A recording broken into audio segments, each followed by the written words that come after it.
That is no country for old men, the young in one another's arms, birds in the trees, those dying generations at their song, the salmon-falls, the mackerel-crowded seas, fish, flesh, or fowl commend all summer long.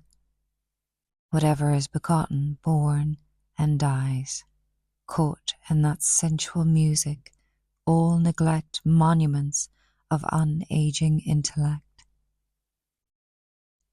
An aged man is but a paltry thing, a tattered coat upon a stick, unless soul clap its hands and sing, and louder sing for every tatter in its mortal dress.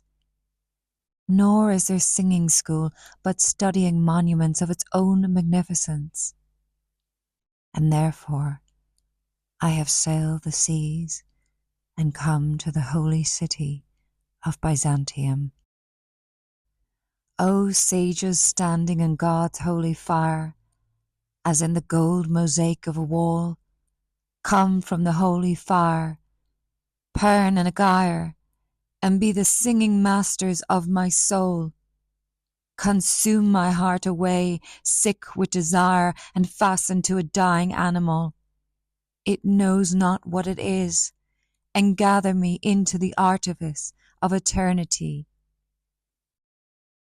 Once out of nature, I shall never take my bodily form in any natural thing, but such a form as Grecian goldsmiths make of hammered gold and gold enamelling to keep a drowsy emperor awake, are set upon a gold bow to sing to lords and ladies of Byzantium of what is past, or passing, or to come.